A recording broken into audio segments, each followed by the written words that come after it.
The way they're trying to mask the crop losses, I really believe that they're trying to mitigate a global panic at the moment. We're going to grow only 30% of what we grow now in 2028.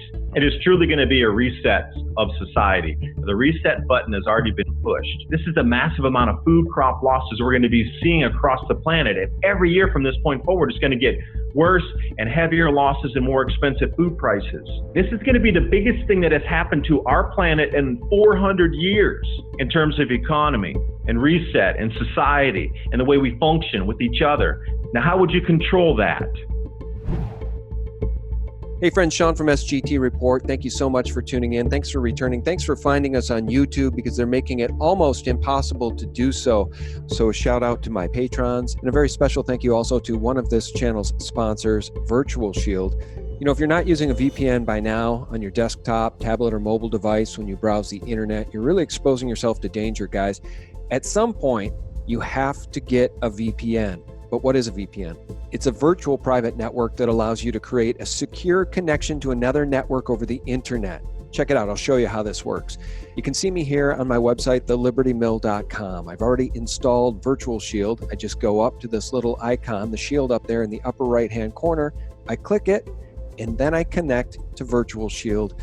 And now you can see that my IP address says that it's coming from Chicago, Illinois. Virtual Shield has changed my IP address to one coming out of Illinois. I don't live anywhere near Illinois. So that's how a VPN works. Very simple to do. Go to virtualshield.com and download the free 30-day trial and install it, then just click connect like I just showed you. This month, Virtual Shield is offering a 4th of July celebration special of 20% off all VPN plans and all premium add-ons and VIP performance plans for as low as $3 a month.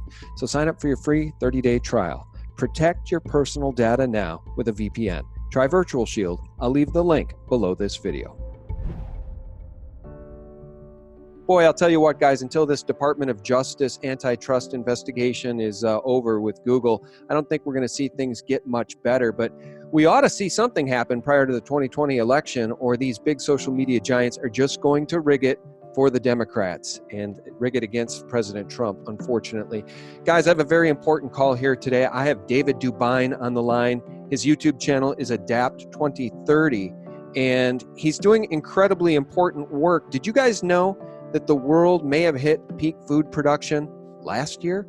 We're seeing massive losses of corn in China, David tells me, due to the armyworm and flooding. And as all of you know by now, farmers in the grain belt of the United States have been absolutely devastated by nearly unprecedented spring into summer flooding. That means way fewer crops. Guys, it's my pleasure to welcome David back to the show right now. David, how are you? Yeah, I'm doing well. Thanks for having me back. It's been almost exactly a year since our last interview, and so many things have occurred between then, what was predicted or what was talked about, the signs to look for in the intensifying grand solar minimum, to now what we're seeing actually manifest in front of our eyes. It's unbelievable, these changes that we're seeing. And it all has to do, everything you're seeing out there is smoke and mirrors. It's a distraction for the coming food price rises, so everything intertwined, they have to get you to look a different direction. So almost all the saber rattling, political content, and everything that's a distractive factor that we see out there, I really believe has some, at least, edge on it because of the rising food prices and the masking of what's going on right now. They need everybody distracted because if your food prices double and triple, that's going to affect the greater economy. You're going to stop spending on X, Y, or Z just so you can eat every day. I mean, the contractions we saw in 2008, 9, and 10 are nothing because we need to eat every day. So that's the whole thing I wanted to talk about on tonight's discussion is, if your food doubles and triples, how's that going to ripple through the economy? And what if it's a multi-decade event, not just a year or two long event? How is that really going to twist our world? And then how would media react? How would government react? And that's kind of why we're here having this conversation. Yeah, and one of the things I want to point out to folks is that David's channel, I mentioned it already, is Adapt 2030. Guys, why would he pick that date? Well, UN Agenda 2030 comes to mind. You know, they want to make us all serfs. They want to reduce our first world living standards to that of the third world, so everybody's on a level playing field. You know, the whole thing was they wanted to talk about equality on this planet. The globalists, they want equality. That means they want to make you as poor as the poorest in the world. They don't want to lift the third world up to first world standards. And boy, are we in a multifaceted pincher attack at this point, guys, because with peak food production probably in at this point. I'm seeing news today, David, that President Trump is saying the U.S. should join the great currency manipulation game by devaluing the dollar. So let's get this straight. If this government starts to purposefully devalue the dollar to compete with all the other nations that are devaluing their currencies, as food production costs are rising and food production yields are falling, we're going to be in a lot of trouble. Yeah, and you look at it, you hit that on the head. The only thing central banks really can't control is the price of food. They can't print more food. See, this is where the end game result is. Checkmate. When we come into the food prices doubling and tripling, what is considered perceived control of all the markets that are being rigged and have been, as you see across the planet, the only thing they can't really rig is food, because you need it to eat every day. There's a real physical supply behind that. And if that supply chain or that yield amount or that amount in storage is reduced to the point where now there's higher bidders coming in on a devalued currency, it's going to be prevalent in the food price rises across the planet so much that it's not going to affect anybody, because everybody eats every day. See, that's the thing. We don't all go buy fuel every day. If you want to bring it down to the poorest part of the world, not everybody drives a car. You are so lucky to be born in a country where everybody has cars. I've traveled this planet, and you know, if you were even born in the United States, you won the lottery. You're in the top 20% of the standard of world's living. So the way we judge with our glasses of what is, you know, poor and rich is completely beyond your recognition of what real poor is.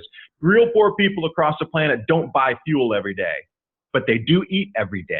See, that's a huge difference in what our consumption would be on what the most important necessities are daily. Fuel isn't one of them for a predominant amount of this population on the planet. Yeah, that's interesting. I know that a great majority of the world lives on a couple dollars a day or less. I think that's lost on most Americans, especially people like Alexandria Cortez and Nancy Pelosi and these demonic Democrats that want to socialize this nation and bring us down literally by opening up the borders to the world. All right, that's an aside. We can talk about that if you'd like. I do want to make one bit of housekeeping notes here. Guys, David has a new book out. It was released just a few days ago. It's called The Climate Revolution, and it's a book about how to adapt and thrive during these tumultuous times. I'm going to put the link for that book below this interview. David, tell us a little bit about it. Are you providing people some of the tools that they're going to need to be able to survive what's coming, or are you just breaking down the information so people can grasp how dire the situation has the potential of becoming? Both, actually, because it's a fully interactive digital copy. So everything's hyperlinked inside there. When we talk about, it's split into two parts. The first part explains how the sun drives the climate on the earth. It's not CO2, it's not you, it is definitely the sun in cyclical patterns on 400 years, or coupling into more powerful cycles on 2,000 year, which we think we're entering into a 2,000-year climate cycle. That explains the science. There's 250 hyperlinks inside there. So if you don't believe what's written in the paragraph, you hyperlink out, and we have reports and different websites over. If you want to go, we have some NASA things inside there, but mainly it's all peer-reviewed research that has been out to universities that we click and link to. In the preparation and the preparing section, everything's about growing your own food, setting up your own greenhouses, getting more self-sufficient with water filtration and everything you would need. So if you don't know how to build a greenhouse or even a jalapeno or even start the very most basic thing on Grow Guides and how, we have hyperlinks. So you click out the 20 easiest vegetables to grow. It takes you to a site with Grow Guides. If you want to learn how to grow, we put all the engineering diagrams in there. Click, link out to that. It goes right to PDFs with all the engineering diagrams so you can build your own greenhouses. We're trying to couple mushroom production from the outgassing of CO2 from mushroom production into traditional greenhouses so you can boost the yield of green leafy vegetables inside a greenhouse. You know, how to build these structures on hills, and we're going the whole 9 yards. Literally, we went out and over 250 links. It took us 4 months to get that book together, and it's not that long. 2 people working on it, finding all the links, but it is about you. You have to understand the cycles, and if you understand the cycles, see, this is the thing. You can look back in history and see where it happened before in the Maunder minimum in the 1600s. We can go back in the Wolf minimum, the Sporer minimum, go back in the 1200s and see what happened. And then if you have a history book, you can see how society was affected. And we always found these same 3 things that keep reoccurring again, every grand solar minimum: population migration, economic declines, and food price rises, and yield declines. They're all coupled there. But if your growing conditions are not good, people move. And what you talked about immigration, I'd love to talk about that too. I have a fully different take on it. as to food production, grow zones that are emerging across the planet where they need to get what would be resistance out of there. So they're allowing them through migration to get out so they can take over the new forming grow zones in Northern Africa and different places like this. But that might be too taboo. You know, YouTube might not want us to talk about that, and they'll definitely censor this video. Yeah, YouTube doesn't want truth spoken. That is absolutely for sure. If you have an alternative viewpoint to anything coming out of the Mockingbird mainstream horror media, David, as you know, you'll surely be demonetized, if not shadow banned or kicked off of YouTube entirely. But we're going to keep speaking the truth because it's what gets us up in the morning. And frankly, for me personally, it's what gives my life value. I'm sick and tired. I don't know how, David. I've said this so many times. I don't know how, and I think I do know how. I think they've sold their souls to a lower power. But I don't know how these people sleep at night. The ones that get paid $12 million a year, like Anderson Cooper at CNN, to lie to the American people. The whole crew over at MSNBC, the people at Washington Post, the people at the New York Times, not all of them, but many of them. Wolf Blitzer, the list goes on. Jake Tapper, whose wife Jennifer Tapper told the Washingtonian a full year and a half before anyone heard the word Pizzagate that their favorite family restaurant was Comet Ping Pong. You just can't make that up, David. These people, I think President Trump is right. These people are the enemies of the people. All right, let's do this. Let's just rewind to March 20th, 2019, because it's so easy for this stuff to go down the memory hole, especially if you're living on one of the coasts or in the South, you're in Florida, you're in Texas, you're in LA, you're in New York. It may be lost on you what happened this spring to farmers. This from Reuters. U.S. farmers face devastation following Midwest floods. Here's the first two paragraphs. Midwestern farmers have been gambling they could ride out the U.S.-China trade war by storing their corn and soybeans anywhere they could, in bins, plastic tubes, in barns, or even outside. Now, the unthinkable has happened. Record floods have devastated a wide swath of the Farm Belt across Iowa, Nebraska, South Dakota, and several other states. Early estimates of lost crops and livestock approach $1 billion in Nebraska alone. With more flooding expected, damages are expected to climb much, much higher for the region. David, what does this mean for the reality of those of us who go to the grocery stores to buy bread, to buy pork, to buy beef, to buy all of the staples we need to survive and feed our families? Are we going to see prices begin to rise in any sort of real measurable terms? Yes, and you already are. If you're paying even half attention while you go into a store, I mean, you've noticed all of your food prices have risen far faster than the theft of 2% out of your spending through what they call inflation. It's rising far faster than that. So why is nobody asking questions? Why is our food pricing rising 8, 10, 2% a month, 12%? Why is it going up so fast? But oh, I forgot they don't put that in the calculations when they're when they're doing the inflation figures. Sorry, we don't have to count food. Why not? But I want to go back to the farmer here. This is where, and also when you said you cannot trust some of these people, and the enemies of the people are now the United States Department of Agriculture, the USDA. And myself, if I could be bold on your program here, I call for the full resignation of Warren P. Preston, the Secretary of Agriculture, and Joseph L. Parsons, the Agriculture Statistics Board chairperson. This report that was just released on the 28th had to go across both of their desks. Now, this report, what you mentioned with the flooding, you have to put this into context. It was the largest flooding ever recorded in the United States, period, hands down. Even the biggest floods we ever had back in the 1930s and coming up here into 1993, the amount of river gauges that went to all-time flood stages between those two most massive floods that we've ever had across the grow zones. You got to go back in the 1920s, and then we would come up at 1993 and 94 damage. So we had two of the most maximum floods that were ever recorded in the States. You can even couple those two events, 93 and back in the 1920s there. This new set of floods you're talking about surpassed all of that and broke 40, 50 due flood records set on river gauges, not by inches, but multiple feet above that, levees breaking, areas that had never been flooded before. Like you're talking about a washed away field.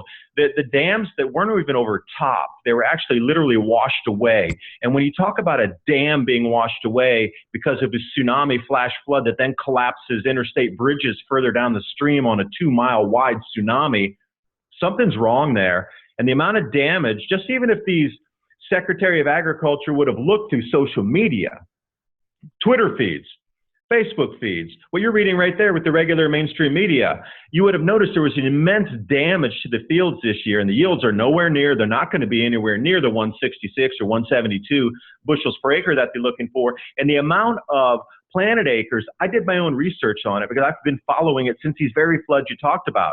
We are going below the 1938 planting totals. Below 1938.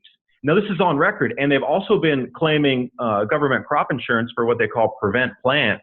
So if you're a farmer and you can't get the crops in the ground because it's too wet, too dry, or something's happened ecologically where you can't get your crops in, the government will pay you insurance for that. Well, you have to claim on the insurance. So there's been a lot of farmers already putting in claims.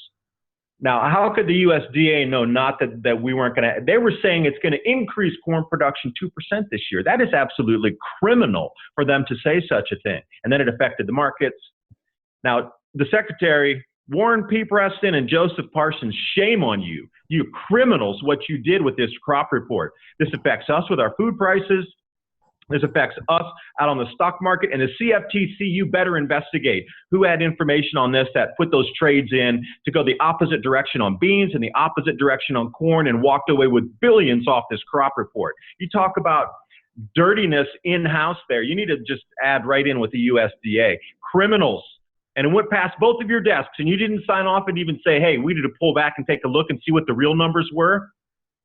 That's what happened. And it's the lowest planting ever since 1938, yet this report from the USDA said it's going to increase 2%. There's something very wrong. They're trying to hide, I think they're trying to hide the food price increases that are swiftly coming, because if you think about globally, China and the United States are the two largest corn producers. Now, China's losing at a minimum 30% of its corn production due to the flooding and the armyworm, which is unchecked.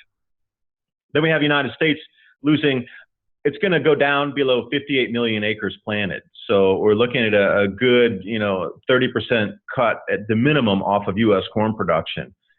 They even reduced the amount that was in the carryover stocks due to, what was stored, what you talked about in the beginning of my rant here, with all the grains in the bins and the silos, a lot of that was washed away. So they already cut the carryover stocks 50% from a little over 2 billion down to 1.1 billion already. That much got washed away. And now they're talking about this planting here that's supposed to increase to 2%. Something's very wrong. They're trying to mask the food price rises. I think they're trying to mitigate the panic. And Sean, I'll leave it there. It is alarming. You're right. A lot of these stockpiles of grain and corn, et cetera, had been washed away. These farmers are facing financial ruin here in this nation. And really, people aren't reporting on it. And that's why I wanted to have this conversation with you, because we do need to level set and remember what happened just this spring. The floods were nearly unprecedented. I want to say a couple things. You mentioned the CFTC. Good luck with them actually doing any regulation or doing any reining in of the criminality we see, because those of us that have been into precious metals for so long, David, as you well know, there's nothing that the bankers can't manipulate in terms of gold and silver prices, at least, that the CFTC doesn't happily look the other way to avoid seeing. So not sure we're going to get any justice there. And I wanted to ask you this about the USDA. You rightly criticized them for their corn report, but I want to ask you this. I sort of tongue-in-cheek asked you if we were going to see prices rise. Obviously, we are. That's part of this conversation. It's part of your thesis, and we're providing the quantifiables that help people understand how food prices will rise. And you know who's really going to feel the pinch, David? These private restaurant owners. You got Chipotle on one hand, that's a corporation, but how about your local mom and pop restaurant? The food away from home restaurant prices were up 2.9% in May 2019 over May 2018, a 3% increase. So I think that's where people are really going to start to see real price inflation, because these people that have to pay their leases and their employees and their taxes and their food, their costs to carry food, that's where you're really going to see the prices rise first, I think, is in the restaurants. But according to the USDA, we're only seeing supermarket food prices rise 1.2% higher. But still, that's 1.2% higher than it was just a year ago. It just begs the question, I wonder what the real numbers are. Well, the figures I was working out here, basing on the amount of acreage lost that won't be planted, I even called over to the USDA and the Farm Services Association, the FSA, and they're the ones who do the prevent plant. I was asking them, what kind of acreage numbers do you have? And they won't let that out, but farmers have started to file claims. That's how I knew that, because I actually talked to some people at the USDA. Quite nice. I was unable to get a hold of the secretary up there, wouldn't take my call. But I'm predicting $7.35 corn, and that's our very conservative estimate based on the losses, since it is more than the 1938 losses. If you go back into the 1993 floods and the 2011 floods, and then you can look at what happened just directly after, with the farm fields not being put back into service the following year, the way that markets back then could have been, or I am saying were manipulated to try to suppress prices. And you'll see the double spike coming up. So we're looking at 735 corn coming, and right now it's around 420. So if your food prices, this is a basic constituent ingredient for almost everything produced. You know, it could be used for feed, great. I already have word that they're going to be putting mandates on ethanol producers to shutter production because they won't be able to provide the amount of corn. The carryover stocks were cut in half due to what was wiped away in the floods. So they took the carryover stocks from around 2.3 billion bushels right down to 1.1 billion bushels. That's shaved off, and that's now official figures.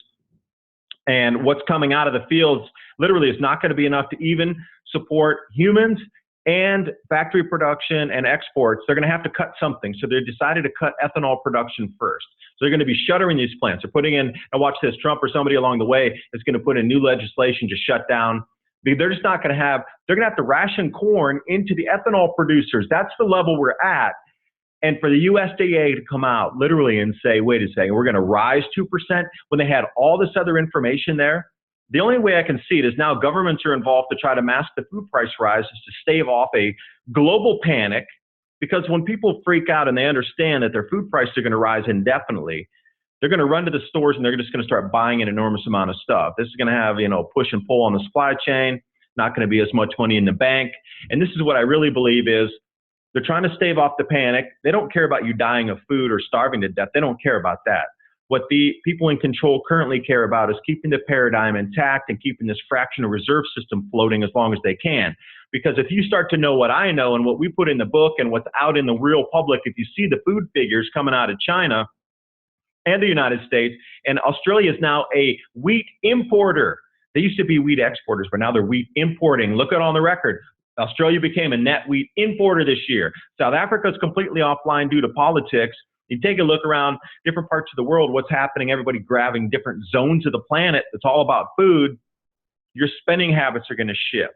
You're going to start pulling money out of the bank to get ready for what you see in the future. If you don't have those reserve savings, if you're not pumping money in your 401k, if you're drawing money out of your bank account, your savings, you're selling your stocks to get ready for this, that's all pulling out of the fractional reserve system. They don't want that because they can't loan out. And I don't even know what's the overage rate. It's 20 to 1 now, what they can loan out versus what they have in. But that's at jeopardy. That's truly what's at jeopardy. So this whole, every news article you see now, everything's fine, it's going to get better next year. There's this overdrive of stability articles out there right now, when you should be looking behind you in the rearview mirror, because what's really back there is going to shake this planet. It's going to rip the threads of our society apart coming within a year or two maximum. And so you talk about dollar devaluation, now we got rising food prices, and nobody's being warned. That's the whole thing. I can't get it. Why are they not talking about these problems that are so very apparent, that are happening? They're in play right now, but nobody wants to talk about it. All they want to do is keep you distracted, and I don't get it. I bang my head against the wall trying to figure it out. Why do they keep everybody distracted? I just don't know. I don't have an answer. Food prices up by the end of the year. Yes, for sure. Yeah. All right. Well, maybe you do have the answer, and it might be a little conspiratorial. Now, some of the things that you said in your email to me when we were sort of setting up this conversation resonated with me, and it sparked a thought. Our friends over at Trade Genius, I get these Trade Genius alerts for stock buys on my phone. Trade Genius just issued this video a couple days ago titled "The Coming Chinese Pork Famine." So I think they kind of know what you know. They're following some of the same data you're following, because you wrote in part in this email to me that we have the massive losses of corn in China due to the armyworm and flooding, obviously massive losses in the United States due to flooding, the swine flu wiping out the main soy import usage from the U.S., all at the time we as a country will have difficulty keeping up exports as ethanol will be shuttered later in the year due to the all-encompassing losses. You wrote, too coincidental. Because now China magically shifts away from the US at this exact time. Talk about a coordinated plant not to spook the markets and masses. I don't know, man. Maybe it's the opposite. It should be spooking the markets and the masses that China is shifting away from the US dollar, that Russia is shifting away, the whole world's shifting away.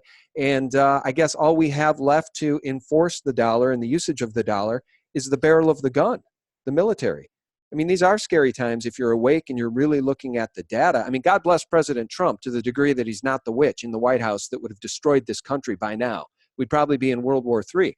But I'm not sure that one man in the White House can save us when these Democrats are all aligned with the globalists that want to destroy this country, open the borders, and roll in Agenda 2030. David? Yeah, and you forgot Mexico positioning as well, because what they started to do was buy Argentinian corn, and they shifted away from the U.S. You know, right at that time when Trump was saying, hey, we're going to put tariffs on you if you allow the refugees across the border, they magically switched over to Argentinian corn and Brazilian corn magically at the exact same time. So think about it. Now, you have to understand, from at least my perspective, that all global governments are aware of this grand solar minimum and the massive, massive societal changes coming. It is truly going to be a reset of society. The reset button has already been pushed. If these are the massive losses we're getting in the first year for food production, I really am actually, my heart beats and I get a little nervous thinking about what's coming in significant dates for those of you out there. 2021, 2023, and 2028. Each one a more gargantuan step down in losses globally of what we can produce food-wise for this planet. Now, if you're a set of global governments that all understands this is on our doorstep, that what we're going to have to repeat something in history again here, how would you try to control it? That's what you need to ask yourself. And, you know, the food is the main thing. You can almost look at a country's economy based on its food production. Because if you don't have enough food to feed the people, you're either going to have to import it or you're going to produce it yourself. And you look across the planet, there's only, I would say less than 7 super powerhouse food producers that have enough to produce to feed their own internal demands, as well as, something like ethanol or animal husbandry production. It could be swine, could be cattle, and then export to other nations who can't produce enough. There's just a handful of those nations on the planet. And right now they're being crushed with food together. As you know, this cycle in a 400-year cycle or a 2,000-year cycle is in a repeat, and the economy is going to crash anyway. It does every grand solar minimum. The population migration and the just population declines due to famines and fighting and whatever else is in there. There's going to be a bunch of ruckus going on anyway. Now, this is in no way controllable.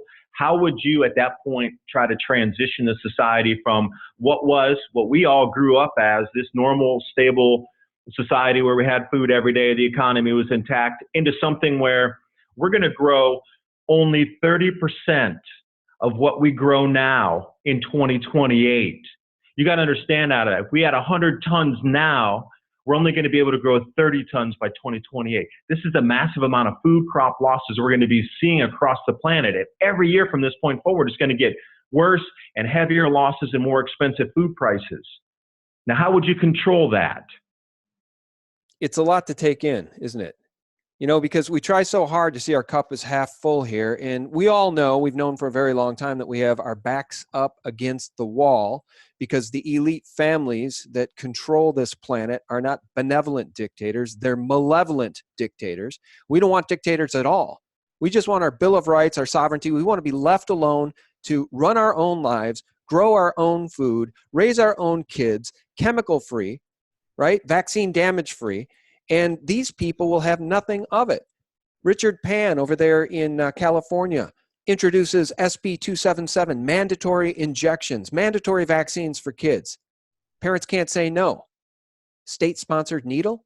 I can think of nothing more totalitarian and authoritarian than what we've seen occur just in the past few years, David. And now you're sharing all of this information with us, which really ought to make us a bit frightened of what's coming down the pike. But this isn't fear-mongering. Well, I guess we'll leave it there. Is this fear-mongering, or is this hardcore data that people need to grapple with?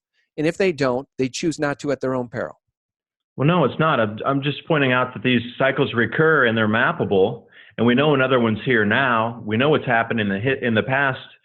We know what societal changes to expect. And if you're more prepared, that's going to be better for not only myself because you're more prepared, but just for us in general. Because let's say there's 2 people prepared compared to 20 million people that know what's going on and start to transition to get these skill sets, what you're going to need to grow your own food. That is going to be a basic necessity as much as you knowing how to press that button to turn your electricity on your computer to operate email, as we have in this modern day paradigm. Growing your own food is going to break down to that level of understanding of necessity. Everybody's going to do it. Everybody's going to have to know how to do it. I'm not trying to fear it, anything. I'm saying, please wake up, do all your own research. I want you to try to disprove me. And that was another reason we wrote that, was try to disprove what we say. We left you all the links. We left you all the basic information. We left you a million billion breadcrumbs in there. Try to disprove it.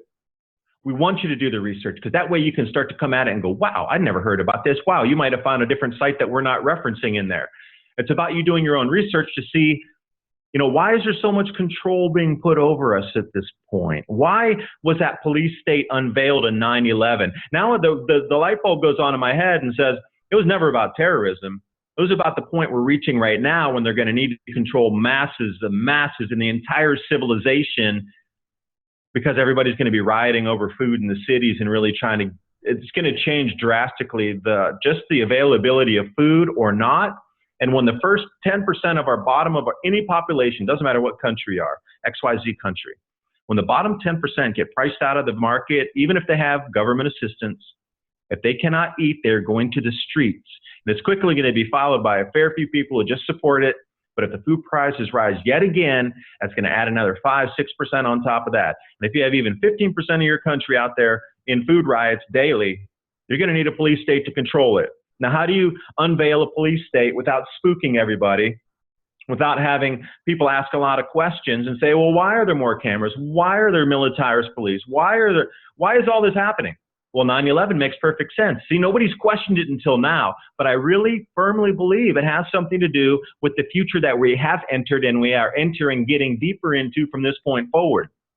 If the food prices rise by the end of the year and double, and just corn, think about everything you get from a store that uses any kind of cornstarch, corn syrup, corn preservative, anything inside that has been manufactured from corn is going to spike in price. And a lot of people eat junk food. And people on food assistance, man, they buy a lot of things that aren't so healthy and are a little less priced. Those are going to be the first things that rise in price. So when we get to this whole full loop here, it makes sense why there's a police state. It makes sense why there's so much control on social media. They want to map you out, whether you're going to be a threat, whether you're going to help, what your skill sets are, and they're trying to map you out as an individual. Should we give you food in the future? And you think it's Orwellian and conspiratorial. I want to add one last point, and then I'll quit my rant here. In China, the social credit system. Right. Now, they're putting article after article in the Chinese media not to panic, that there's enough food. Now, they know your buying habits because you're already tracked through, the WeChat Pay and, everywhere across your credit card usage and social media and everything. They know it everywhere you go, where you live. They know how much food you buy already. Daily, you have an average food consumption purchase habit fingerprint, if you will. If you purchase double or more, and if you buy too much food, they knock down your social credit score now, because they know people are starting to hoard, or not hoard, but get prepared and buy more food. Maybe they go in and buy 10 cans of something where they'd normally buy 2. Well, you just suddenly bought 10 cans, not 2. Now we're going to knock your social credit score down. So all this tracking now makes sense. Police state makes sense. They're getting ready for the food shortages. They're here now. It's going to exacerbate as we move forward. And what we just saw in the United States, if they don't get these fields refurbished next year, it's going to drop down again in production, because some of these weather patterns and jet streams that are locking into place as our magnetosphere is weakening.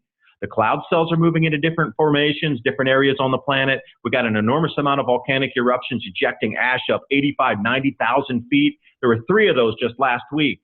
Now, this is all adding into cooling, cloud formation, more rain, and these jet streams are locking these weather patterns into new areas on the planet. So if it's getting wetter, It's forecast for this pattern to lock straight over our grow zones again next year and flood again incredibly during these same seasons. So if we see it again next year, I tell you what, we're going to go into a global famine by 2023. 2028, I don't even know if we're going to get there. That's when Valentina Zarkova and her research said we'll only be growing 30% of the food we grow today, and she called on all governments across the planet to start stockpiling food for the citizens because at 2028 there won't be enough to feed everybody.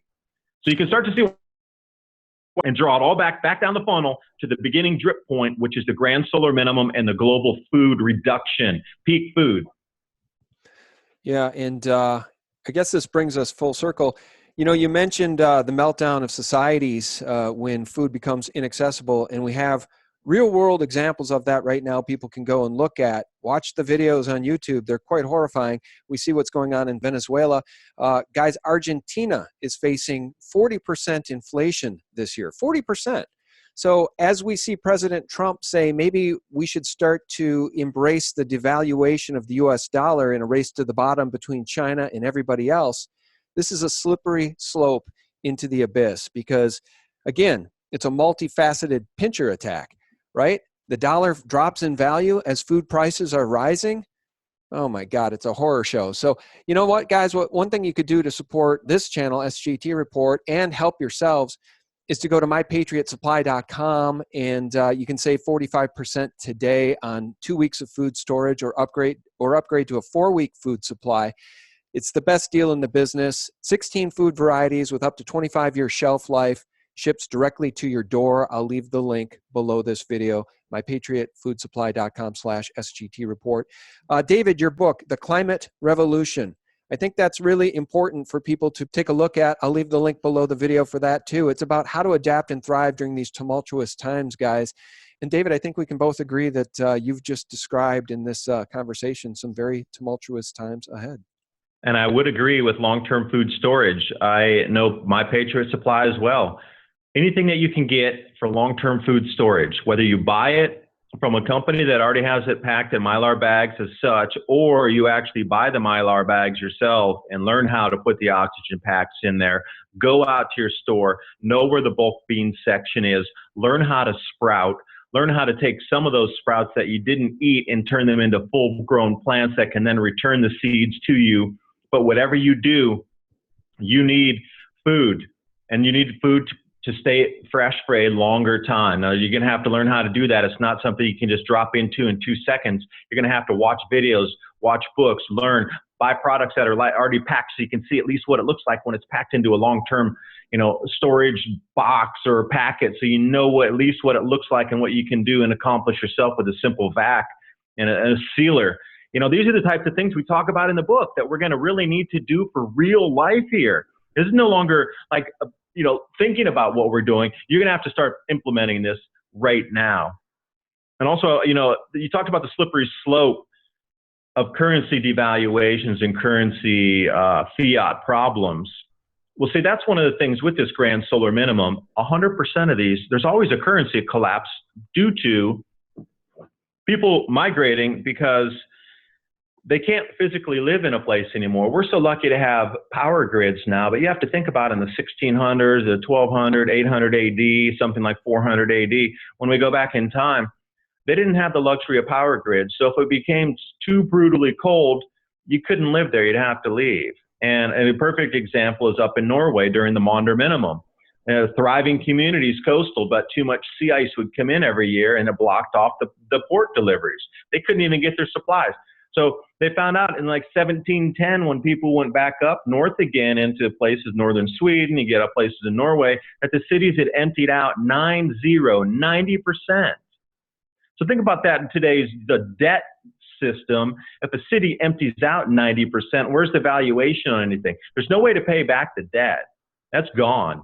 We're going to have to transition to a new monetary system.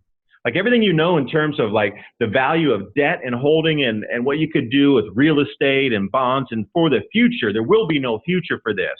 It's all going to reset That's the whole thing. Like, everybody's in on the game except for the average citizen who they're not telling all this is going on. That's why we wrote the book, to try to get everybody to understand the intricacies, the interwovenness of the economy, the rise of cryptocurrency, the rise of the police state, going into these things you can do to get yourself ready for these changes, because they're here now. It's not even getting ready anymore. It's like, you need to implement and execute daily now to stay alive. You're going to have to learn these skills. I kid you not. It's not fear. It is about a real world situation. It's no different than, I live in a hurricane zone. We have a huge, the biggest hurricane ever that's been recorded, that's encompassing like a quarter of the planet. The eye of it's going to come right over our city. All right, now what would you do and have people to try to get ready? Would that be fear mongering? No, it wouldn't. This is the exact same thing. This is going to be the biggest thing that has happened to our planet in 400 years in terms of economy and reset and society and the way we function with each other and the way we treat each other and how we're going to get along together and work together to try to move through this. We need to adapt daily, weekly, monthly as these changes are in front of us. It's going to be a constant adaptation lifestyle from this point forward, with a bit of pioneering inside there. Yeah. Yeah. Two words come to mind as I hear you in your passion: red pill. You're not going to get this information from CNN, friends, nor from Bezos' blog over there at the Washington Post. All right, guys, I'm going to put the book link below this video, The Climate Revolution. Click on that, check it out. I'm also going to put the My Patriot Supply link below. And one last bit of housekeeping.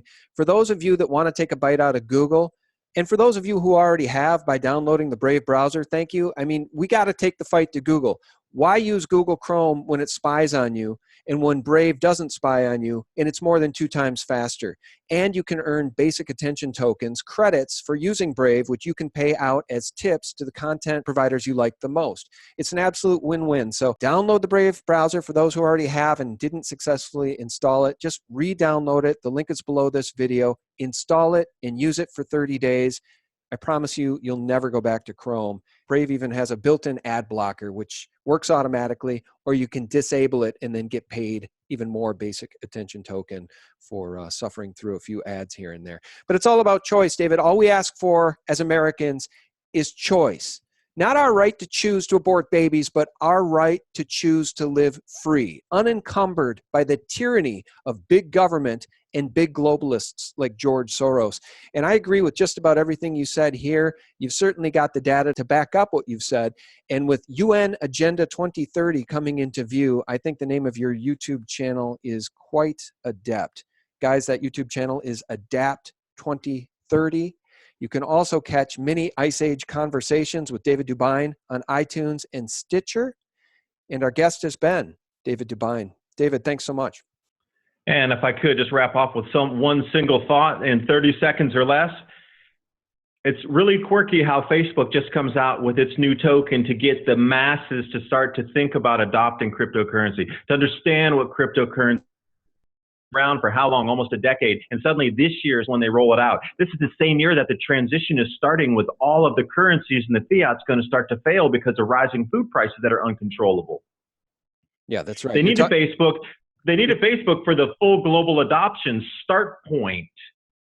It's here now. If you can't see all the signs matching up, I'm sorry you're not looking, and thanks for listening. Hope you got something out of our conversation. Yeah, absolutely. You're talking about Libra coin, which I can think of no bigger affront to anyone who cares about freedom and liberty than a cryptocurrency introduced by a company that openly spies on you and sells your data.